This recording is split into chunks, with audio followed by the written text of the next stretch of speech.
America ਵਿੱਚ California ਦੀ state senate ਅਤੇ assembly ਨੇ 1984 ਸਿੱਖ ਕਤਲੇਆਮ ਨੂੰ ਐਲਾਨਿਆ ਸਿੱਖ ਨਸਲਕੁਸ਼ੀ। ਸ਼੍ਰੋਮਣੀ ਕਮੇਟੀ ਵੱਲੋਂ ਆਪਣਾ YouTube ਚੈਨਲ ਸ਼ੁਰੂ ਕਰਨ ਦਾ ਐਲਾਨ।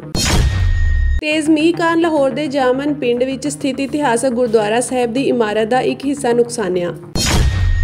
ਅਮਰੀਕਾ ਦੇ ਸੂਬੇ ਕੈਲੀਫੋਰਨੀਆ ਦੀ ਸਟੇਟ ਸੈਨੇਟ ਅਤੇ ਅਸੈਂਬਲੀ ਨੇ 1984 ਵਿੱਚ ਭਾਰਤ 'ਚ ਹੋਏ ਸਿੱਖ ਕਤਲੇਆਮ ਨੂੰ ਨਸਲਕੁਸ਼ੀ ਐਲਾਨ ਦਿੱਤਾ ਹੈ। ਕੈਲੀਫੋਰਨੀਆ ਸਟੇਟ ਦੇ ਸਾਰੇ ਹੀ ਸੈਨੇਟ ਮੈਂਬਰਾਂ ਨੇ ਇਸ ਦੇ ਪੱਖ ਵਿੱਚ ਵੋਟ ਪਾਈ। ਇਹ ਮਤਾ ਅਸੈਂਬਲੀ ਮੈਂਬਰ ਜਸਮੀਤ ਕੌਰ ਬੈਂਸ ਵੱਲੋਂ ਲਿਆਂਦਾ ਗਿਆ ਸੀ। ਜਸਮੀਤ ਕੌਰ ਬੈਂਸ ਨੇ ਬੜੇ ਧੜੱਲੇ ਨਾਲ ਭਾਰਤ ਵਿੱਚ ਸਰਕਾਰ ਦੀ ਸ਼ਹਿ ਤੇ ਹੋਈ ਸਿੱਖ ਨਸਲਕੁਸ਼ੀ ਬਾਰੇ ਮੈਂਬਰਾਂ ਨੂੰ ਦੱਸਿਆ।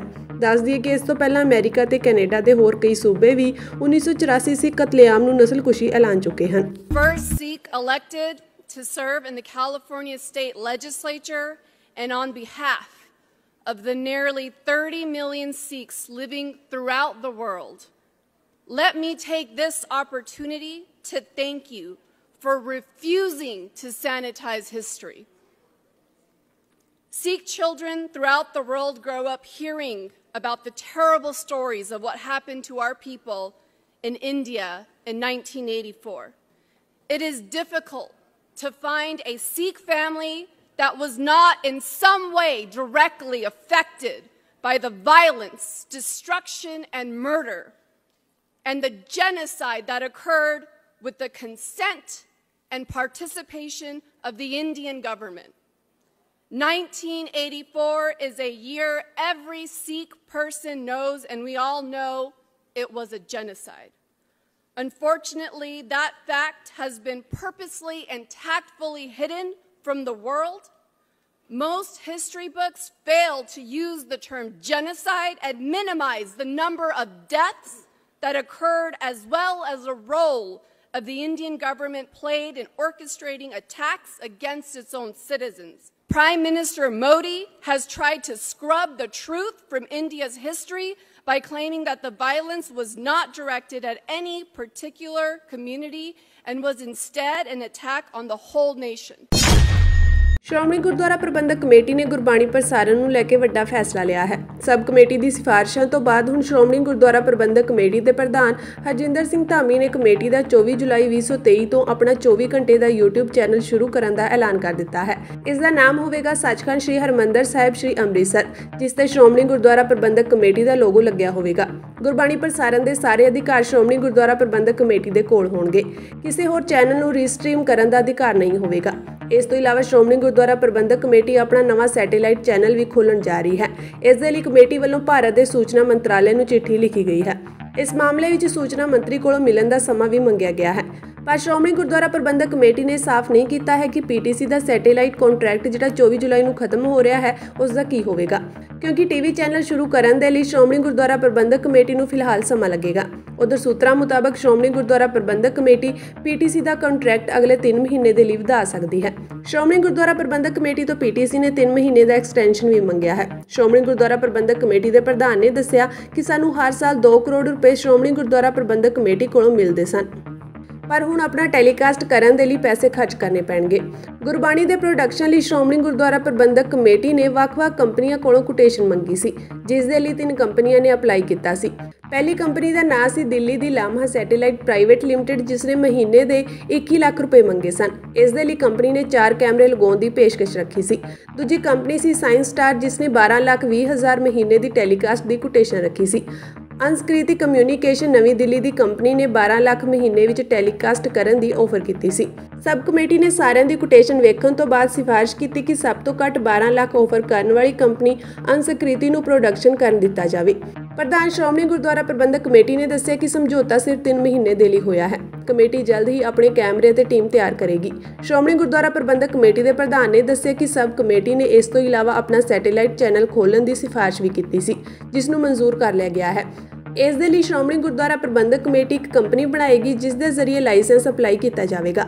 ਸੈਟੇਲਾਈਟ ਚੈਨਲ ਦੇ ਲਈ ਸ਼੍ਰੋਮਣੀ ਗੁਰਦੁਆਰਾ ਪ੍ਰਬੰਧਕ ਕਮੇਟੀ ਪ੍ਰਧਾਨ ਹਰਜਿੰਦਰ ਸਿੰਘ ਧਾਮੀ ਨੇ ਦੱਸਿਆ ਕਿ ਅਸੀਂ ਇੱਕ ਈਮੇਲ ਭੇਜ ਦਿੱਤੀ ਹੈ ਅਤੇ ਹੁਣ ਸੂਚਨਾ ਪ੍ਰਸਾਰਣ ਮੰਤਰਾਲੇ ਨੂੰ ਵੀ ਸਬ ਕਮੇਟੀ ਮਿਲੇਗੀ ਅਤੇ ਜਲਦ ਤੋਂ ਜਲਦ ਲਾਇਸੈਂਸ ਜਾਰੀ ਕਰਨ ਦੀ ਅਪੀਲ ਕਰਨਗੇ। ਪ੍ਰਧਾਨ ਨੇ ਕਿਹਾ ਕਿ ਲਾਈਵ ਟੈਲੀਕਾਸਟ ਦੇ ਲਈ ਕਮੇਟੀ ਸਲਾਹਕਾਰ ਦੀ ਟੀਮ ਵੀ ਰੱਖੇਗੀ ਅਤੇ ਸਟੂਡੀਓ ਵੀ ਤਿਆਰ ਕਰੇਗੀ। इस दे नाल SGPC ਦੇ ਗੁਰਬਾਣੀ YouTube ਚੈਨਲ ਦੀ ਕੋਈ ਵੀ ਦੁਰਵਰਤੋਂ ਨਾ ਕਰੇ। ਇਸ ਲਈ ਰੀਸਟ੍ਰੀਮ ਕਰਨ ਦਾ ਅਧਿਕਾਰ ਕਿਸੇ ਵੀ ਚੈਨਲ ਕੋਲ ਨਹੀਂ ਹੋਵੇਗਾ। SGPC ਦੇ ਪ੍ਰਧਾਨ ਨੇ ਕਿਹਾ ਕਿ ਸ਼੍ਰੀ ਅਕਾਲ ਤਖਤ ਸਾਹਿਬ ਤੋਂ ਜਾਰੀ ਆਦੇਸ਼ ਨੂੰ ਪੂਰਾ ਕਰ ਲਿਆ ਗਿਆ ਹੈ ਅਤੇ ਹੁਣ ਇਸ ਦੀ ਜਾਣਕਾਰੀ ਜਥੇਦਾਰ ਸਾਹਿਬ ਨੂੰ ਵੀ ਦਿੱਤੀ ਜਾ ਰਹੀ ਹੈ। ਸ਼੍ਰੋਮਣੀ ਗੁਰਦੁਆਰਾ ਪ੍ਰਬੰਧਕ ਕਮੇਟੀ ਦੇ ਪ੍ਰਧਾਨ ਹਰਜਿੰਦਰ ਸਿੰਘ ਧਾਮੀ ਨੇ ਮਾਨ ਸਰਕਾਰ ਨੂੰ ਗੁਰਬਾਣੀ ਪ੍ਰਸਾਰਣ ਦੇ ਬਿੱਲ ਨੂੰ ਲੈ ਕੇ ਵੀ ਘੇਰਿਆ। उन्होंने कहा कि गुरु अस्थानां ते कब्जा करने के मकसद नाल यह बिल लिआंदा गया सी। सियासी रोटियां सेकण दे लई एक्ट विच सोध कीती गई, पर SGPC इस नूं कदे भी सफल नहीं होण देवेगी। पिछले महीने विधान सभा के स्पैशल सैशन विच गुरबाणी प्रसारण सोध बिल 2023 पास किया गया सी, जो कि मंजूरी के लिए राजपाल कोल पिया है। इस विच सरकार ने गुरबाणी प्रसारण के सारे अधिकार श्रोमणी गुरुद्वारा प्रबंधक कमेटी नूं दिते सन। दूजे पासे जथेदार श्री अकाल तख्त साहिब ज्ञानी रघबीर सिंह ने भी इस फैसले की शलाघा की है और कौम नूं मैं बधाई भी दिना कि 24 तरीक अमृत वेले तो श्रोमणी गुरुद्वारा प्रबंधक कमेटी का चैनल YouTube सचखंड श्री हरमंदर साहब श्री अमृतसर साहब जिहड़ा वो शुरू हो जाऊगा। उसका नाम ही रखा गया, उसका लोगो भी जिहड़ा श्रोमणी गुरुद्वारा प्रबंधक कमेटी का होगा। सो वो एक्सक्लूसिव ओनरशिप कल्ली दा कल्ली श्रोमणी गुरुद्वारा प्रबंधक कमेटी की होगी। अज असी सारे एग्जैक्टिव के मैंबर साहबान ते साब कमेटी के मैंबर साहबान ते दूसरे मैंबर साहबान वो सिंह साहब नूं एक चिट्ठी उन्होंने जो आदेश होए सी उहदी पूर्ति हित दे के आए हैं कि अज एग्जैक्टिव ने समुचे तौर पर श्री अकाल तख्त साहब के होए आदेश अनुसार ये फैसला कर लिया जिहदा 24 तरीक नूं ये लॉन्च हो जाऊगा। सो मैं समुची कौम नूं बधाई भी दिना, आस भी रखदा। कई बारी मनुख संपूर्ण नहीं होंदा क्योंकि टैक्नोलॉजी का युग आ। असी सैटेलाइट चैनल लिए भी जिहड़े यतन वो प्रारंभ कर दिते आ ते ये जिहड़े हाले टैंपरेरी तौर ते उत्ते असी कंपनियां साडे कोल आईयां सी वख-वख, जिहदे विचों एक कंपनी जिहदा घट टेंडर सी वो असी हायर कीती आ। असी मैन पावर प्लस कंसलटेंट जिहड़े इस कारजां दे विच लगे हो आ उन्हां नूं इस सब कमेटी दे नाल जोड़ के अगला जिहड़ा कारज आ उहदे वल नूं छेती पलांघ पुट के उहदे विच भी सफल होवांगे। सो सिंह साहब नूं असीं वो अज सारी जो उन्हां दा आदेश सीगा ते मैं ये भी कहना चाहुंदा कई बारी साडे भी है तां वो वीर ही अमृतधारी भी आ ते मैंबर साहबान भी आ। वो कई बारी फिर कहिंदे जी देखो श्रोमणी कमेटी का हुक्म श्री अकाल तख्त साहब का आदेश मानती नहीं। असीं वो आदेश मान लिया सी जदों ही ਉਹਦੀਆਂ ਵੱਖ-ਵੱਖ ਸਮੇਂ ਤੇ ਮੀਟਿੰਗਾਂ ਵੀ ਹੁੰਦੀਆਂ ਰਹੀਆਂ, ਉਹ ਸਾਰੀਆਂ ਮੈਂ ਪਹਿਲਾਂ ਵੀ ਪ੍ਰੈਸ ਕਾਨਫਰੰਸ ਦੇ ਵਿੱਚ ਨਸ਼ਰ ਕੀਤੀਆਂ ਸਾਰੀਆਂ। ਸੋ ਸ਼੍ਰੀ ਅਕਾਲ ਤਖਤ ਸਾਹਿਬ ਸਿਰਮੌਰ ਸਿੱਖਾਂ ਦੀ ਜਿਹੜੀ ਜਿੱਥੇ ਗੁਰੂ ਸਾਹਿਬ ਜੀ ਨੇ ਕਿਰਪਾ ਕਰਕੇ ਬਖਸ਼ਿਸ਼ ਕਰਕੇ ਹਰ ਇੱਕ ਸਿੱਖ ਕੌਮ ਦੇ ਉਸ ਬੱਚੇ ਨੂੰ ਮਾਈ ਭਾਈ ਗੁਰੂ ਨਾਨਕ ਨਾਮ ਲੇਵਾ ਮਾਈ ਭਾਈ ਨੂੰ ਇਹ ਹੁਕਮ ਕੀਤਾ ਵੀ ਜਿਸਲੇ ਵੀ ਕੋਈ ਰਾਸ਼ਟਰੀ ਮੁੱਦਾ ਹੋਵੇ ਸਿੱਖ ਹਮੇਸ਼ਾ ਹੀ ਸ਼੍ਰੀ ਅਕਾਲ ਤਖਤ ਸਾਹਿਬ ਨੂੰ ਸਮਰਪਿਤ ਹੁੰਦਾ। ਸ਼੍ਰੋਮਣੀ ਕਮੇਟੀ ਹਮੇਸ਼ਾ ਹੀ ਸ਼੍ਰੋਮਣੀ ਇਹ ਸ਼੍ਰੀ ਅਕਾਲ ਤਖਤ ਸਾਹਿਬ ਜੀ ਦੇ ਹੁਕਮਾਂ ਦੀ ਪਾਲਣਾ ਕਰਦੀ ਆ। ਸੋ ਉਹਨਾਂ ਹੁਕਮਾਂ ਦੀ ਪਾਲਣਾ ਤਹਿਤ ਅੱਜ ਜਿਹੜੀ ਆ ਇਹ ਸਾਰਾ ਕੋਈ ਚੋਰੀ ਨਹੀਂ, ਸਿਰਫ ਸਾਡਾ ਐਕਸਕਲੂਸਿਵ ਸਾਡਾ ਉਹ ਰਾਈਟ ਆ, ਸਾਡੀ ਉਹ ਆਪਣੀ ਸੰਪਤੀ ਆ, ਕਿਸੇ ਨੂੰ ਕੋਈ ਅਧਿਕਾਰ ਨਹੀਂ ਗਾ ਇਹ। ਕਿਉਂਕਿ ਬਹੁਤ ਸਾਰੇ ਤੁਸੀਂ ਦੇਖਦੇ ਆ ਹੁਣ ਵੀ ਕਈ ਵਾਰੀ ਚੋਰੀ ਹੁੰਦੇ ਆ, ਪਰ ਇਹ ਸਾਡੇ ਕੇਵਲ ਤਾਂ ਕੇਵਲ ਜਿਹੜੇ ਏਕਾਧਿਕਾਰ ਸਾਡੇ ਕੱਲਿਆਂ ਦੇ ਹੋਣਗੇ। 12 ਲੱਖ ਰੁਪਈਆ ਮਹੀਨੇ ਦਾ ਜਿਹੜੀ ਕੰਪਨੀ ਹਾਇਰ ਕੀਤੀ ਆ क्योंकि साढ़े कोल मैन पावर भी नहीं। सिख पंथ के सर्वोच्च स्थान श्री अकाल तख्त साहिब जी वालों श्रोमणी गुरुद्वारा प्रबंधक कमेटी नूं अपना YouTube चैनल चला के गुरबाणी प्रसारण करने का आदेश किया गया सी। अज मिति 14/7/2023 नूं श्रोमणी गुरुद्वारा प्रबंधक कमेटी की अंतरिम कमेटी की समुची टीम के मैंबर साहबानां वालों YouTube चैनल नूं लागू करने का फैसला करके श्री अकाल तख्त साहिब जी नूं जानकारी भेजी गई है। ये भी चंगी गल है कि अज श्रोमणी गुरुद्वारा प्रबंधक कमेटी ने अपना सैटेलाइट चैनल चलाउण की वचनबद्धता भी प्रगटाई है। श्रोमणी गुरुद्वारा प्रबंधक कमेटी का यह फैसला शलाघायोग है और सिख कौम लई यह खुशी का समा है। अपनी गल देश दुनिया तक पहुँचाउण लई किसी भी कौम का अपना चैनल अपना मीडिया स्थापित करना बेहद लाजमी हुंदा है। सिख कौम अंदर भी इस दी चरोकणी मंग की जा रही सी। आस करते हाँ कि श्रोमणी गुरुद्वारा प्रबंधक कमेटी का यह फैसला समुची कौम दीयां भावनावां की तरजुमानी करेगा। समुची सिख कौम नूं इस कारज की हार्दिक बधाई दिंदा हाँ ਅਤੇ ਪੰਥ ਦੀ ਚੜ੍ਹਦੀ ਕਲਾ ਵਾਸਤੇ ਇਕਜੁੱਟ ਹੋਣ ਦੀ ਅਪੀਲ ਕਰਦਾ ਹਾਂ। ਵਾਹਿਗੁਰੂ ਜੀ ਕਾ ਖਾਲਸਾ, ਵਾਹਿਗੁਰੂ ਜੀ ਕੀ ਫਤਿਹ। ਲਾਹੌਰ ਦੇ ਜਾਮਣ ਪਿੰਡ ਵਿੱਚ ਸਥਿਤ ਇਤਿਹਾਸਕ ਗੁਰਦੁਆਰਾ ਰੋੜੀ ਸਾਹਿਬ ਦਾ ਇੱਕ ਵੱਡਾ ਹਿੱਸਾ ਪਿਛਲੇ ਕੁਝ ਦਿਨਾਂ ਤੋਂ ਸ਼ਹਿਰ ਵਿੱਚ ਪਏ ਭਾਰੀ ਮੀਂਹ ਕਾਰਨ ਢਹਿ ਗਿਆ। Indian national trust for art and culture heritage ਨੇ ਗੁਰਦੁਆਰੇ ਦੇ ਅਵਸ਼ੇਸ਼ਾਂ ਨੂੰ ਸੁਰੱਖਿਅਤ ਰੱਖਣ ਲਈ ਸਰਹੱਦ ਦੇ ਦੋਵੇਂ ਪਾਸੇ ਦੀਆਂ ਸਰਕਾਰਾਂ ਅਤੇ ਸਿੱਖ ਸੰਸਥਾਵਾਂ ਦੇ ਦਖਲ ਦੀ ਮੰਗ ਕੀਤੀ ਹੈ। ਲਾਹੌਰ ਦਾ ਇਹ ਪਿੰਡ ਜਾਮਣ ਭਾਰਤੀ ਸਰਹੱਦੀ ਪਿੰਡ ਖਾਲੜਾ ਤੋਂ ਪਾਕਿਸਤਾਨ ਵਾਲੇ ਪਾਸੇ ਕੁਝ ਕਿਲੋਮੀਟਰ ਦੀ ਦੂਰੀ ਤੇ ਹੈ। ਦੇਸ਼ ਦੀ ਵੰਡ ਤੋਂ ਬਾਅਦ ਗੁਰਦੁਆਰਾ ਸਾਹਿਬ ਦੀ ਇਮਾਰਤ ਦੀ ਸਾਂਭ ਸੰਭਾਲ ਨਹੀਂ ਹੋਈ, ਜਿਸ ਕਾਰਨ ਇਹ ਇਮਾਰਤ ਖਸਤਾ ਹਾਲਤ ਵਿੱਚ ਸੀ। ਇਮਾਰਤ ਦਾ ਅੰਦਰੂਨੀ ਹਿੱਸਾ ਕਈ ਥਾਵਾਂ ਤੋਂ ਟੁੱਟ ਚੁੱਕਿਆ ਸੀ ਅਤੇ ਹੁਣ 7 ਜੁਲਾਈ ਨੂੰ ਮੀਂਹ ਕਾਰਨ ਇਸ ਨੂੰ ਵੱਡਾ ਨੁਕਸਾਨ ਪਹੁੰਚਿਆ ਹੈ। ਮੂਲੇਧਾਰ ਮੀਂਹ ਕਾਰਨ ਗੁਰਦੁਆਰੇ ਦੀ ਇਮਾਰਤ ਦਾ ਇੱਕ ਹਿੱਸਾ ਡਿੱਗ ਗਿਆ ਅਤੇ ਕੁਝ ਹਿੱਸਾ ਹੀ ਬਾਕੀ ਬਚਿਆ ਹੈ। ਦੇਸ਼ ਦੀ ਵੰਡ ਵੇਲੇ ਦੇ ਪ੍ਰਭਾਵਿਤ ਲੋਕਾਂ ਅਤੇ ਇਮਾਰਤਾਂ ਬਾਰੇ ਕੰਮ ਕਰ ਰਹੇ ਇੱਕ ਪਾਕਿਸਤਾਨੀ ਬਲੌਗਰ ਅਬਾਸ ਲਸਾਰੀ ਨੇ ਦੱਸਿਆ ਕਿ ਉਹ ਅਤੇ ਸਮਾਜ ਸੇਵੀ ਪ੍ਰੋਫੈਸਰ ਅਮਾਨੁੱਲਾ ਮੁਸਾਫਿਰ ਐਤਵਾਰ ਨੂੰ ਪਿੰਡ ਜਾਮਣ ਗਏ ਸਨ, ਜਿੱਥੇ ਉਹਨਾਂ ਨੂੰ ਸਥਾਨਕ ਲੋਕਾਂ ਤੋਂ ਗੁਰਦੁਆਰਾ ਸਾਹਿਬ ਦੀ ਇਮਾਰਤ ਦੇ ਢਹਿ ਢੇਰੀ ਹੋਣ ਬਾਰੇ ਜਾਣਕਾਰੀ ਮਿਲੀ। ਉਹਨਾਂ ਨੇ ਇਸ ਸੰਬੰਧੀ ਵੀਡੀਓ ਵੀ ਬਣਾਈ ਅਤੇ ਫੋਟੋਗ੍ਰਾਫੀ ਵੀ ਕੀਤੀ ਹੈ। ਇਸ ਦੌਰਾਨ ਇਹ ਮਾਮਲਾ ਵਿਰਾਸਤੀ ਇਮਾਰਤਾਂ ਦੀ ਸਾਂਭ ਸੰਭਾਲ ਕਰਦੀ ਜਥੇਬੰਦੀ ਇੰਟੈਕ ਨੇ ਵੀ ਉਭਾਰਿਆ ਹੈ। ਜਥੇਬੰਦੀ ਦੇ ਸੂਬਾ convener major general Balwinder Singh ਨੇ ਇਸ ਮਾਮਲੇ ਵਿੱਚ ਭਾਰਤ ਸਰਕਾਰ ਨੂੰ ਅਪੀਲ ਕੀਤੀ ਹੈ ਕਿ ਉਹ ਇਸ ਸਬੰਧ ਵਿੱਚ ਪਾਕਿਸਤਾਨ ਸਰਕਾਰ ਨੂੰ ਆਖੇ ਕਿ ਵੰਡ ਵੇਲੇ ਉੱਧਰ ਰਹਿ ਗਈਆਂ ਵਿਰਾਸਤੀ ਇਮਾਰਤਾਂ ਦੀ ਸਾਂਭ ਸੰਭਾਲ ਕਰੇ। ਉਹਨਾਂ ਸ਼੍ਰੋਮਣੀ ਕਮੇਟੀ ਨੂੰ ਵੀ ਅਪੀਲ ਕੀਤੀ ਕਿ ਉਹ ਇਸ ਸਬੰਧ ਵਿੱਚ ਪਾਕਿਸਤਾਨ ਸਰਕਾਰ ਨਾਲ ਗੱਲਬਾਤ ਕਰੇ ਤਾਂ ਜੋ ਅਜਿਹੀਆਂ ਵਿਰਾਸਤੀ ਅਤੇ ਧਾਰਮਿਕ ਇਮਾਰਤਾਂ ਦੀ ਸਾਂਭ ਸੰਭਾਲ ਕਰਕੇ ਉਹਨਾਂ ਨੂੰ ਬਚਾਇਆ ਜਾ ਸਕੇ। ਗੁਰਦੁਆਰਾ ਸਾਹਿਬ ਦੇ ਇਤਿਹਾਸ ਬਾਰੇ ਮਿਲੀ ਜਾਣਕਾਰੀ ਮੁਤਾਬਕ ਇਹ ਗੁਰਦੁਆਰਾ ਸ੍ਰੀ ਗੁਰੂ ਨਾਨਕ ਦੇਵ ਜੀ ਨਾਲ ਸੰਬੰਧਿਤ ਹੈ। ਕੁਝ ਇਤਿਹਾਸਕਾਰਾਂ ਦਾ ਮਤ ਹੈ ਕਿ ਗੁਰੂ ਨਾਨਕ ਦੇਵ ਜੀ ਆਪਣੇ ਨਾਨਕੇ ਪਿੰਡ ਜਾਣ ਵੇਲੇ ਇਸ ਪਿੰਡ ਵਿੱਚ ਆਏ ਸਨ ਅਤੇ ਇੱਥੇ ਇੱਕ ਗਰੀਬ ਤੇ ਮਿਹਨਤੀ ਵਿਅਕਤੀ ਦੇ ਘਰ ਪ੍ਰਸ਼ਾਦਾ ਛਕਿਆ ਸੀ। ਕੁਝ ਦਾਅਵਾ ਕਰਦੇ ਹਨ ਕਿ ਗੁਰੂ ਸਾਹਿਬ ਇਸ ਪਿੰਡ ਵਿੱਚ ਠਹਿਰੇ ਵੀ ਸਨ। ਗੁਰਦੁਆਰਾ ਸਾਹਿਬ ਦੇ ਨਾਮ ਤੇ ਕੁਝ ਜ਼ਮੀਨ ਵੀ ਹੈ। ਕਿਸੇ ਵੇਲੇ ਅਲੀਸ਼ਾਨ ਗੁਰਦੁਆਰਾ ਸਾਹਿਬ ਅਤੇ ਸਰੋਵਰ ਵੀ ਸੀ, ਜੋ ਵੰਡ ਤੋਂ ਬਾਅਦ ਅਣਗੌਲਿਆ ਰਿਹਾ ਹੈ। ਸ਼੍ਰੋਮਣੀ ਕਮੇਟੀ ਦੇ ਜਨਰਲ ਸਕੱਤਰ ਭਾਈ ਗੁਰਚਰਨ ਸਿੰਘ ਗਰੇਵਾਲ ਨੇ ਆਖਿਆ ਕਿ ਇਹ ਮਾਮਲਾ ਉਹਨਾਂ ਦੇ ਧਿਆਨ ਵਿੱਚ ਵੀ ਆਇਆ ਹੈ। ਉਹਨਾਂ ਕਿਹਾ ਕਿ ਇਸ ਮਾਮਲੇ ਨੂੰ ਅੰਤਰਿਮ ਕਮੇਟੀ ਦੀ ਮੀਟਿੰਗ ਵਿੱਚ ਵੀ ਰੱਖਿਆ ਜਾਵੇਗਾ।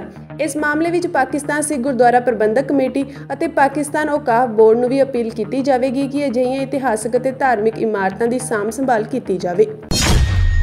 ਪੰਜਾਬ ਦੀ ਜੇਲ੍ਹ ਵਿੱਚ ਇੱਕ ਵਾਰ ਮੁੜ ਤੋਂ ਗੈਂਗਵਾਰ ਦੀ ਵਾਰਦਾਤ ਸਾਹਮਣੇ ਆਈ ਹੈ। ਕਪੂਰਥਲਾ ਦੀ ਮਾਡਲ ਜੇਲ੍ਹ ਵਿੱਚ ਪੁਰਾਣੀ ਰੰਜਿਸ਼ ਨੂੰ ਲੈ ਕੇ ਹੋਈ ਗੈਂਗਵਾਰ ਦੇ ਮਾਮਲੇ ਵਿੱਚ ਇੱਕ ਸਿੱਖ ਹਵਾਲਾਤੀ ਦੀ ਮੌਤ ਹੋਈ ਹੈ, ਜਿਸ ਵਿੱਚ ਪੁਲਿਸ ਨੇ ਕੇਸ ਦਰਜ ਕਰ ਲਿਆ ਹੈ।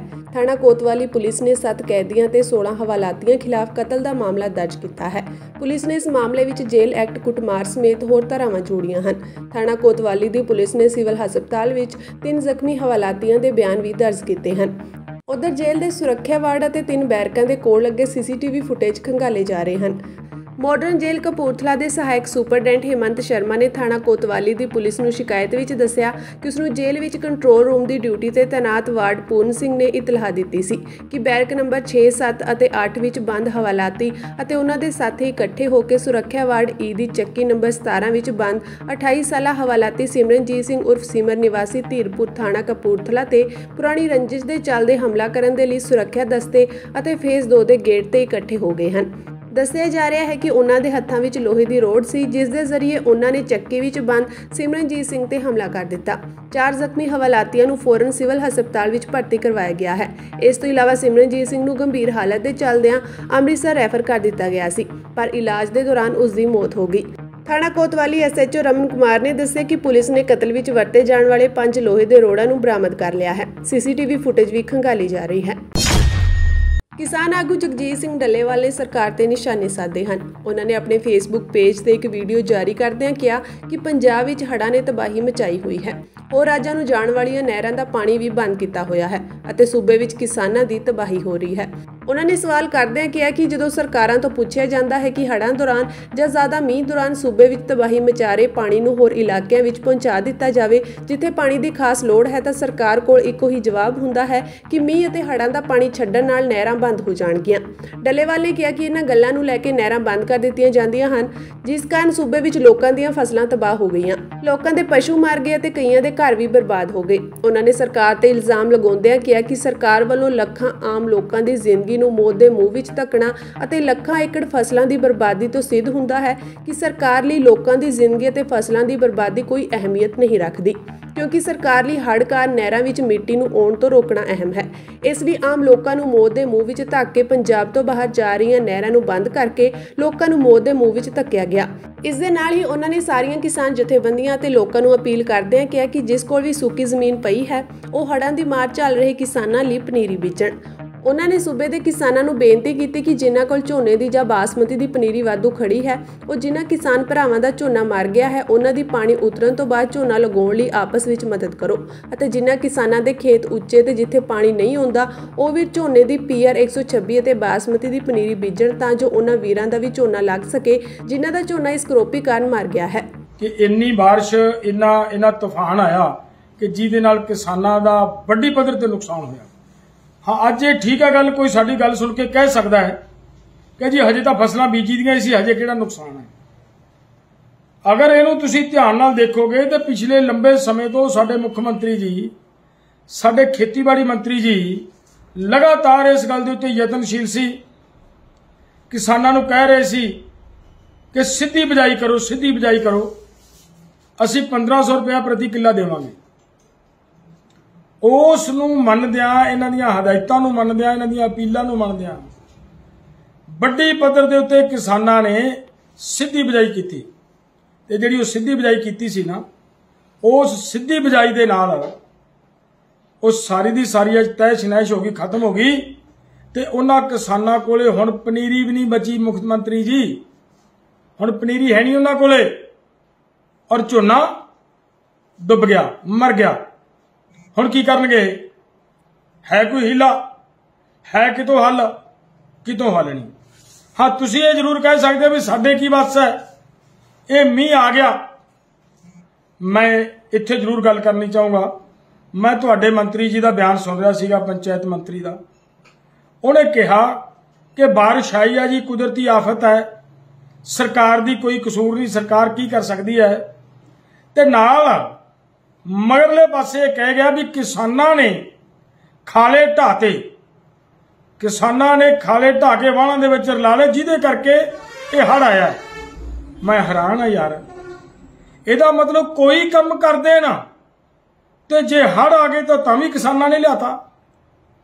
जेकर तुहानूं तुहाडा ढिड भरिया पूरे देश दा, पंजाब दे किसानां ने तुहानूं अनाज पैदा करता तां तुसीं जहरीला अनाज पैदा करता, तुसीं पराली दे नूं अग लाउणे हो, तुसीं पोल्यूशन करता। वो सब कुछ किसान ही कर रहे यार। हुण मैं दसना चाहना है, भुल्लर साहब सुनियो ध्यान नाल, ये क्यों होया है ते मैं वीडियो भेजूंगा, दसूंगा कि किन्ने सेम नालियां दी सफाई कीती है तुसीं किन्नियां दी। आ मैं हुणे फरीदकोट पिंड जिले च बैठा, फरीदकोट शहर च बैठा। फरीदकोट दे दक्षिण वाले पासे दी एक सेम नाला जांदा है, वो सेम नाला उछलिया। क्यों उछलिया? वो सेम नाले की खलाई नहीं हुई, वो सेम नाले दे विच बेतहाशा केली पई है, केली, और वो पानी फसिया लोगों के घरां च वड़िया है, लोगों दी फसलां बर्बाद हुई हैं। तो फिर किसानां दा कसूर है कि तुहाडी सरकार दा कसूर है जी? यार मैं हैरान है, हर गल दे उत्ते किसान कसूरवार ने, हर गल ते किसान कसूरवार ने। सरकार नूं साडी अपील है कि तुरंत पड़ताल करावे।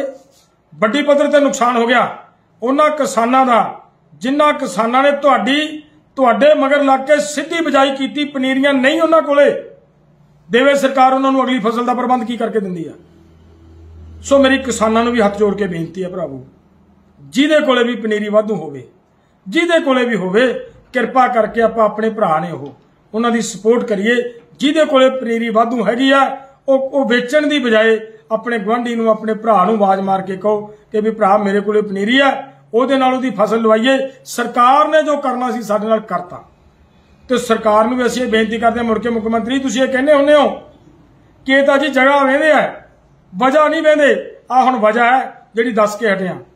ਤੇ ਜੇਕਰ ਅੱਜ ਵੀ ਅਮਲ ਨਾ ਹੋਇਆ, ਕਿਸਾਨਾਂ ਨੂੰ ਉਹਨਾਂ ਦਾ ਬਣਦਾ ਮੁਆਵਜ਼ਾ ਨਾ ਦਿੱਤਾ ਗਿਆ, ਕਿਸਾਨਾਂ ਦੀ ਬਾਂਹ ਨਾ ਫੜੀ, ਜਿਨ੍ਹਾਂ ਦੀਆਂ ਪਨੀਰੀਆਂ ਖਤਮ ਹੋ ਗਈਆਂ, ਜਿਨ੍ਹਾਂ ਦਾ ਝੋਨੇ ਡੁੱਬ ਕੇ ਮਰ ਗਏ, ਅਗਰ ਇਹਨਾਂ ਦੀ ਬਾਂਹ ਨਾ ਫੜੀ ਸਰਕਾਰ ਨੇ ਤਾਂ ਸਾਨੂੰ ਲੋਕਾਂ ਨੂੰ, ਕਿਸਾਨਾਂ ਨੂੰ ਮਜਬੂਰੀ ਬਸ ਸੜਕਾਂ ਤੇ ਆਉਣਾ ਪਏਗਾ। ਫਿਰ ਨਾ ਤੁਸੀਂ ਇਹ ਕਿਹੋ ਜੇ ਕਿ ਇਹ ਤਾਂ ਜਗ੍ਹਾ ਵੇਂਦੇ ਨਹੀਂ, ਵਜ੍ਹਾ ਨਹੀਂ ਵੇਂਦੇ। ਸੜਕਾਂ ਤੇ ਬੈਠਣਾ, ਸੜਕਾਂ ਕੋਈ ਸਾਡੇ ਵਾਸਤੇ 5 ਸਟਾਰ ਹੋਟਲ ਨਹੀਂ ਹੁੰਦੇ। ਕਿ ਅਸੀਂ ਸੜਕਾਂ ਤੇ ਬਹਿੰਦੇ ਹਾਂ ਤੇ ਬਹੁਤ ਚੰਗੀ ਜਗ੍ਹਾ ਵੇਖ ਲਈ।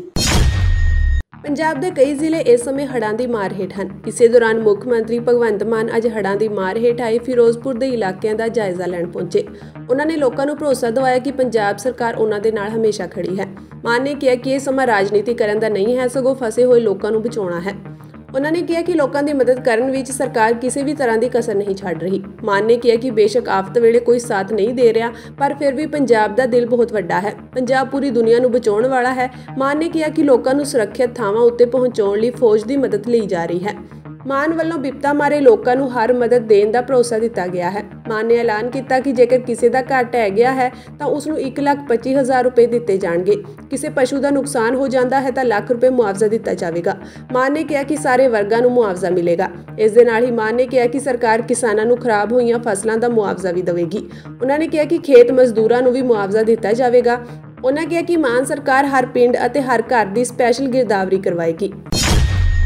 ਜਲੰਧਰ ਵਿੱਚ ਸਤਲੁਜ ਨਦੀ ਦੇ ਪਾਣੀ ਦੇ ਨਾਲ ਇੰਨਾ ਨੁਕਸਾਨ ਨਹੀਂ ਹੋਣਾ ਸੀ ਜੇਕਰ ਸਮਾਂ ਰਹਿੰਦੇ ਹੋਏ ਅਧਿਕਾਰੀਆਂ ਨੇ ਰਾਜ ਸਭਾ MP ਬਲਵੀਰ ਸਿੰਘ ਸੀਚੇਵਾਲ ਦੀ ਗੱਲ ਮੰਨ ਲਈ ਹੁੰਦੀ।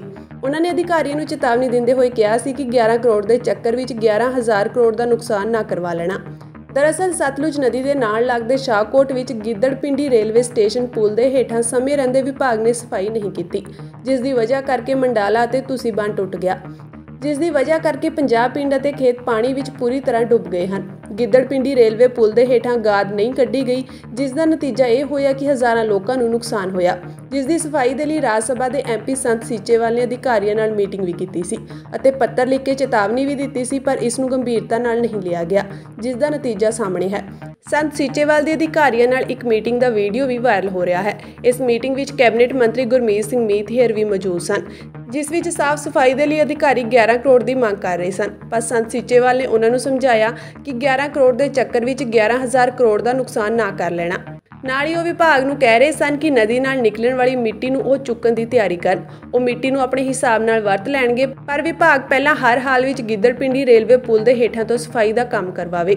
Water resource and water drainage ਵਿਭਾਗ ਦੇ ਰਿਕਾਰਡ ਮੁਤਾਬਕ ਅਧਿਕਾਰੀਆਂ ਨੂੰ ਇਹ ਪਤਾ ਸੀ ਕਿ ਗਿੱਦੜਪਿੰਡੀ ਰੇਲਵੇ ਪੁਲ ਦੇ ਹੇਠਾਂ ਤੋਂ ਗੁਜ਼ਰਨ ਵਾਲੇ 21 ਚੈਨਲਾਂ ਵਿੱਚ ਸਿਰਫ 3 ਹੀ ਚਾਲੂ ਹਨ, ਬਾਕੀ ਮਲਬੇ ਵਿੱਚ ਦੱਬੇ ਹੋਏ ਸੀ।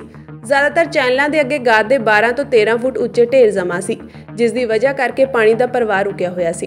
ਸਤਲੁਜ ਵਿੱਚ ਜਿਵੇਂ ਹੀ ਪਿੱਛੋਂ ਪਾਣੀ ਆਇਆ ਤਾਂ ਪੁਲ ਦੇ ਹੇਠਾਂ ਤੋਂ ਪਾਣੀ ਦੇ ਨਿਕਲਣ ਵਿੱਚ ਮੁਸ਼ਕਿਲ ਹੋਈ। ਰਸਤਾ ਛੋਟਾ ਹੋਣ ਦੀ ਵਜ੍ਹਾ ਕਰਕੇ ਪਾਣੀ ਨੇ ਰਫ਼ਤਾਰ ਫੜ ਲਈ, ਜਿਸ ਨਾਲ ਮੰਡਾਲਾ ਤੇ ਤੁਸੀਂ ਬੰਨ੍ਹ ਟੁੱਟ ਗਿਆ। ਇਸ ਤੁਸੀਂ ਬੰਨ੍ਹ ਨੇ ਸਾਰੇ ਪਿੰਡਾਂ ਨੂੰ ਤਹਿਸ-ਨਹਿਸ ਕਰ ਦਿੱਤਾ ਤੇ ਹੜ੍ਹ ਲਿਆ ਦਿੱਤਾ।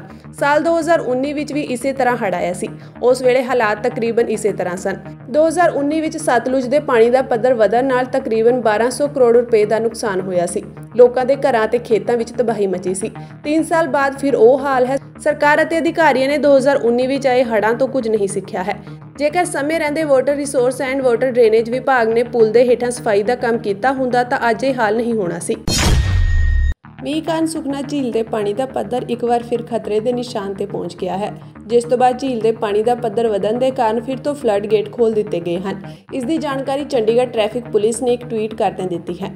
ਪੁਲਿਸ ਨੇ ਟਵੀਟ ਕਰਦਿਆਂ ਕਿਹਾ ਕਿ ਸੁਖਨਾ ਝੀਲ ਦਾ ਇੱਕ ਗੇਟ ਸੁਖਨਾ ਚੋ ਵਿੱਚ ਪਾਣੀ ਛੱਡਣ ਲਈ ਖੋਲ੍ਹਿਆ ਗਿਆ ਹੈ, ਕਿਉਂਕਿ ਪਾਣੀ ਦਾ ਪੱਧਰ ਖਤਰੇ ਵਾਲੇ ਖੇਤਰ ਦੇ ਪਾਣੀ ਦੇ ਪੱਧਰ ਨੂੰ ਛੂ ਗਿਆ ਹੈ। ਉਹਨਾਂ ਨੇ ਦੱਸਿਆ ਕਿ ਪਿੰਡ ਕਿਸ਼ਨਗੜ੍ਹ ਸ਼ਾਸਤਰੀ ਨਗਰ CTU ਵਰਕਸ਼ਾਪ ਵਿਖੇ ਸੁਖਨਾ ਚੋ ਦੇ ਪੁਲ ਤੋਂ ਆਵਾਜਾਈ ਬੰਦ ਹੈ। ਇੱਕ ਹੋਰ ਟਵੀਟ ਕਰਦਿਆਂ ਚੰਡੀਗੜ੍ਹ ਪੁਲਿਸ ਨੇ ਕਿਹਾ ਕਿ ਇੰਡ PH1 ਅਤੇ ਮੱਖਣ ਮਾਜਰਾ ਪੁਲਿਸ ਕੰਮ ਤੇ ਹੈ। ਇਨ੍ਹਾਂ ਸਥਾਨਾਂ ਤੋਂ ਪਾਰ ਕਰਨ ਦੀ ਕੋਸ਼ਿਸ਼ ਨਾ ਕਰੋ ਅਤੇ ਸੁਖਨਾ ਚੋ ਦੇ ਬੰਨ ਵਾਲੇ ਖੇਤਰ ਦੇ ਆਲੇ-ਦੁਆਲੇ ਸੈਰ ਨਾ ਕਰੋ। ਦੱਸ ਦਈਏ ਕਿ ਇਸ ਤੋਂ ਪਹਿਲਾਂ 9 ਜੁਲਾਈ ਨੂੰ ਲਗਾਤਾਰ ਪੈ ਰਹੇ ਮੀਂਹ ਕਰਕੇ ਸੁਖਨਾ ਝੀਲ ਵਿੱਚ ਪਾਣੀ ਖਤਰੇ ਦੇ ਨਿਸ਼ਾਨ ਤੇ ਪਹੁੰਚ ਗਿਆ ਸੀ। ਇਸ ਕਰਕੇ ਪ੍ਰਸ਼ਾਸਨ ਨੇ ਸੁਖਨਾ ਝੀਲ ਦੇ 2 ਫਲੱਡ ਗੇਟ ਖੋਲ੍ਹ ਦਿੱਤੇ ਸਨ। ਇੱਕ ਫਲੱਡ ਗੇਟ ਸਵੇਰੇ 5:30 ਵਜੇ ਅਤੇ ਦੂਜਾ ਸਵੇਰੇ 6:15 ਵਜੇ ਖੋਲ੍ਹਿਆ ਗਿਆ ਸੀ। ਸੁਖਨਾ ਝੀਲ ਵਿੱਚ ਖਤਰੇ ਦਾ ਨਿਸ਼ਾਨ 1163 ਫੁੱਟ ਤੇ ਹੈ, ਜਦਕਿ ਪਾਣੀ ਦਾ ਪੱਧਰ 1164.60 ਫੁੱਟ ਤੱਕ ਪਹੁੰਚ ਗਿਆ ਸੀ। ਇਸ ਦੌਰਾਨ ਪਾਣੀ ਸੁਖਨਾ ਝੀਲ ਦੇ ਫਲੱਡ ਗੇਟ ਦੇ ਉੱਪਰੋਂ ਦੀ ਲੰਘ ਰਿਹਾ ਸੀ। ਜਾਣਕਾਰੀ ਅਨੁਸਾਰ ਸੁਖਨਾ ਝੀਲ ਦੇ ਫਲੱਡ ਗੇਟ ਖੋਲ੍ਹਣ ਕਰਕੇ ਜ਼ੀਰਕਪੁਰ ਤੇ ਪੰਚਕੂਲਾ ਦੇ ਕੁਝ ਇਲਾਕਿਆਂ ਵਿੱਚ ਅਲਰਟ ਵੀ ਜਾਰੀ ਕਰ ਦਿੱਤਾ ਗਿਆ ਸੀ। ਵਿਧਾਨ ਸਭਾ ਬਣਾਉਣ ਲਈ ਹਰਿਆਣਾ ਨੂੰ 10 ਏਕੜ ਜ਼ਮੀਨ ਅਲੋਟ ਕਰਨ ਦੇ ਚੰਡੀਗੜ੍ਹ ਪ੍ਰਸ਼ਾਸਨ ਦੇ ਫੈਸਲੇ ਦੀ ਆਮ ਆਦਮੀ ਪਾਰਟੀ ਸਮੇਤ ਕਾਂਗਰਸ ਅਤੇ ਅਕਾਲੀ ਦਲ ਸਾਰਿਆਂ ਨੇ ਹੀ ਖਿਲਾਫਤ ਕੀਤੀ ਹੈ। आप दे बुलारे मालविंदर सिंह कंग ने कहा कि यह गैर संविधानिक है। केंद्र सरकार राज्यपाल के जरिए पंजाब नाल धक्का कर रही है, वो अजिहा नहीं होण देणगे। कंग ने कहा कि 10 एकड़ चंडीगढ़ विच जमीन के बदले हरियाणा सरकार ने IT पार्क नाल लगदी जिहड़ी 12 एकड़ जमीन देण लई कहा है, वो सानू मंजूर नहीं है। उधर चंडीगढ़ के DC विनय प्रताप ने दस्सिया कि मामले विच हरियाणा सरकार के अफसरां नाल कई दौर की गलबात हो चुकी है, सिर्फ दस्तावेज़ां ते हस्ताक्षर होने बाकी हैं, जिसका काम 2 हफ्तिਆਂ विच कर लिया जाएगा। पिछले साल जयपुर विच नॉर्थ जोनल काउंसल की 3वीं मीटिंग दौरान गृह मंत्री अमित शाह ने हरियाणा नूं वक्फ तो विधान सभा के लिए जमीन देने का ऐलान किया सी। उस वेले तो पंजाब इसका विरोध करता आ रहा है। हालांकि उस वेले मुख मंत्री भगवंत मान ने वक्फ तो हाईकोर्ट की जमीन देने लई कहा सी, जिसते विवाद होने तो बाद CM अपने बयान तो पीछे हट गए सन। विधान सभा बनाउण लई हरियाणा नूं 10 एकड़ जमीन अलॉट करन दे फैसले खिलाफ विरोधी धिर दे आगू प्रताप सिंह बाजवा ने सख्त विरोध किया है। बाजवा ने कहा कि सिर्फ भाजपा की अगवाई वाली केंद्र सरकार ही इसकी राजधानी ते दरियाई पानियां ते पंजाब के दावियां नूं ढाल लाउण ते नहीं तुली हुई, सगों आम आदमी पार्टी की अगवाई वाली पंजाब सरकार ने भी चंडीगढ़ के नाल-नाल इसके दरियाई पानियां ते पंजाब के दावे नूं भी फिक्का करन दी कोशिश की है। यह चंडीगढ़ प्रशासन का एक नाजायज़ फैसला है, जिसनूं पंजाबी कदे भी बर्दाश्त नहीं करनगे। बाजवा ने अगे कहा कि हमेशा की तरह पंजाब कांग्रेस अपनी राजधानी ते पंजाब के दावे की रखिया लई कानून के दायरे विच रह के सब कुछ करेगी। विरोधी धिर दे आगू ने स्पष्ट तौर पर कहा कि चंडीगढ़ सिर्फ पंजाब का है, किसी भी होर सूबे या सरकार नूं राजधानी ते पंजाब के इकलौते दावियां की उलंघना करने का कोई अधिकार नहीं है। पिछले साल जुलाई विच पंजाब के मुख मंत्री भगवंत मान ने एक ट्वीट विच एक वक्री विधान सभा लई चंडीगढ़ विच केंद्र सरकार तो जमीन के टुकड़े की मांग की सी, इस तथ्य के बावजूद कि राजधानी सिर्फ पंजाब की है। केंद्र सरकार तो जमीन का एक टुकड़ा मंगना ही राजधानी उत्ते पंजाब के दावे नूं कमजोर करता है।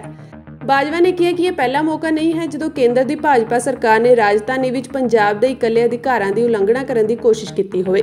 इस तो पहला पंजाब सेवा नियमां नूं खत्म करके चंडीगढ़ विच केंद्रीय सेवा नियम लागू किए गए सन। मुख मंत्री भगवंत मान सरकार चंडीगढ़ नूं हड़पण के गलत इरादिਆਂ विरुद्ध केंद्र सरकार नूं सख्त विरोध दर्ज करवाउण विच असफल रही है।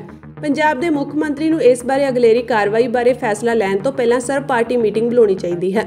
अकाली दल के प्रधान सुखबीर सिंह बादल ने कहा कि मुख मंत्री भगवंत मान चंडीगढ़ ते पंजाब के हक जताउण नूं लैके पूरी तरह नाल फेलियर साबित होए हन। बादल ने कहा कि आम आदमी पार्टी की सरकार केंद्र नूं यह कहे कि यह फैसला असीं लागू नहीं होण देवांगे। उन्होंने कहा कि केंद्र का यह फैसला साजिश है चंडीगढ़ नूं पंजाब के हत्थां तो लैण दा।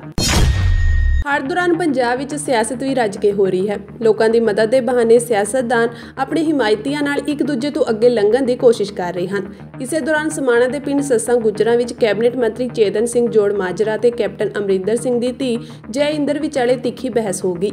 सब तो पहला वोट ले जा रहे एक ट्रैक्टर नूं जय इंदर कौर ने रोकिया। पीछे आ रहे मंत्री चेतन सिंह जोड़ माजरा ने इसका विरोध किया तो जय इंदर कौर ट्रैक्टर ते चढ़ गई। इस तो बाद जोड़ माजरा भी गुस्से विच आ गए और उन्होंने जय इंदर नूं हेठां उतरन लई कहा, पर वो ट्रैक्टर ते ही बैठे रहे। फिर जोड़ माजरा ने ट्रैक्टर चला रहे ड्राइवर नूं हेठां उतरन लई कहा, पर वो नहीं उतरिया और ट्रैक्टर अगे लै गया। इस पूरे विवाद नूं लैके जय इंदर कौर और मंत्री जोड़ माजरा दोवां दा बयान सामने आया है। जय इंदर कौर ने कहा कि मैनूं इतलाह मिली सी कि पिंड सस्सां गुजरां दे 5 पिंडां तक 3 दिनों तो ना पानी पहुंचिया है ना ही खाण दा समान, इसलिए असीं लोकां दी मदद दे लई खाना लैके आए सी। जय इंदर ने कहा कि खाना पहुंचाउण लई बोट की जरूरत सी। असीं खालसा एड अते अधिकारियों नूं फोन किया। इस दौरान सानूं ट्रैक्टर ते एक बोट नज़र आई। असीं ट्रैक्टर नूं रोकिया ते कहा कि सानूं एक बोट दे दिओ, असीं हुणे खाना दे के आ जावांगे। पहला ड्राइवर ने कहा कि मैं दिंदा हाँ, फिर कहा कि मंत्री साहब आ रहे हैं, उन्हां तो पुछो। इन्नी देर विच मंत्री साहब आ गए तो उन्होंने कहा कि बोट हरियाणा जानी है। मैं कहा कि सानूं थोड़ी देर लई दे दिओ, तो उन्होंने आप कहा कि ट्रैक्टर चला के लै जाओ। फिर मैं ट्रैक्टर ते चढ़ गई। उधर इस विवाद से मंत्री चेतन सिंह जोड़ माजरा का बयान भी सामने आया है। मंत्री चेतन सिंह जोड़ माजरा ने जय इंदर के इल्जामों को खारिज करते हुए कहा कि असीं 5 दिनों तो ग्राउंड ते काम कर रहे हाँ, लोगों को पानी चाह लंगर की सेवा कर रहे हाँ, पर जय इंदर अचानक आई और कहा कि धक्के नाल किश्तियां इत्थे ही उतारो। उन्होंने कहा कि इस इलाके में पहला ही 3 किश्तियां चल रही सन। असीं अगे दे इलाके ये किश्तियां मदद लई लैके जा रहे सी क्योंकि उत्थे मदद की जरूरत सी, पर जय इंदर ने आके सियासत खेडी ते जबरन कहा कि मैनूं किश्ती चाहिए है। उन्होंने कहा कि कई लोग खाना लैके खड़े सन, असीं एक करके पहुँचा रहे सां, पर वो फोटो खिचवाउण दे चक्कर विच उलझ गई और जिद करन लगी। जोड़ माजरा ने कहा कि अजिहे मौके सियासत करन दी जरूरत नहीं हुंदी, बल्कि लोगों की मदद लई हथ वधाउण दी हुंदी है।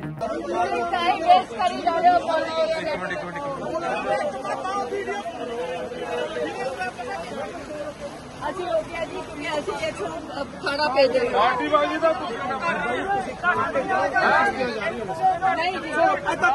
बिल्कुल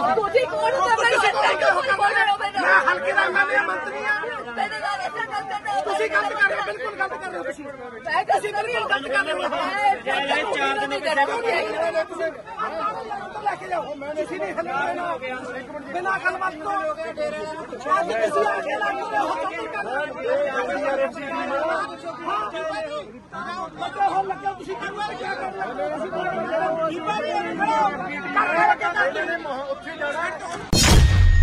ਸ਼੍ਰੋਮਣੀ ਅਕਾਲੀ ਦਲ ਨੇ 22ਵੇਂ ਲੋਕ ਕਮਿਸ਼ਨ ਨੂੰ ਲਿਖਤੀ ਰੂਪ ਵਿੱਚ ਸੂਚਿਤ ਕਰ ਦਿੱਤਾ ਹੈ ਕਿ ਯੂਨੀਫਾਰਮ ਸਿਵਲ ਕੋਡ ਦੇਸ਼ ਦੇ ਹਿੱਤ ਵਿੱਚ ਨਹੀਂ ਹੈ। ਦੇਸ਼ ਵਿਆਪੀ ਅੰਤਰ ਧਰਮ ਸਹਿਮਤੀ ਤੋਂ ਬਿਨਾਂ ਇਸ ਨੂੰ ਲਾਗੂ ਕਰਨਾ ਖਾਸ ਕਰਕੇ ਘੱਟ ਗਿਣਤੀਆਂ ਵਿੱਚ ਸੰਵਿਧਾਨਕ ਭਾਵਨਾ ਦੀ ਉਲੰਘਣਾ ਹੈ ਅਤੇ ਨਾਗਰਿਕਾਂ ਵਿੱਚ ਡਰ, ਅਵਿਸ਼ਵਾਸ ਅਤੇ ਵੰਡ ਦੀਆਂ ਭਾਵਨਾਵਾਂ ਪੈਦਾ ਕਰੇਗਾ। ਉਹਨਾਂ ਦਾ ਕਹਿਣਾ ਹੈ ਕਿ ਇਕਸਾਰਤਾ ਨੂੰ ਦੇਸ਼ ਦੀ ਏਕਤਾ ਨਾਲ ਜੋੜ ਕੇ ਗਲਤ ਵਿਆਖਿਆ ਨਹੀਂ ਕਰਨੀ ਚਾਹੀਦੀ। ਇਹ ਦੋਨੋਂ ਅਲੱਗ-ਅਲੱਗ ਅਰਥ ਰੱਖਦੇ ਹਨ। ਭਾਰਤ ਅਨੇਕਤਾ ਵਿੱਚ ਏਕਤਾ ਦਾ ਪ੍ਰਤੀਕ ਹੈ, ਨਾ ਕਿ ਇਕਸਾਰਤਾ ਵਿੱਚ ਏਕਤਾ ਦਾ ਪ੍ਰਤੀਕ ਹੈ।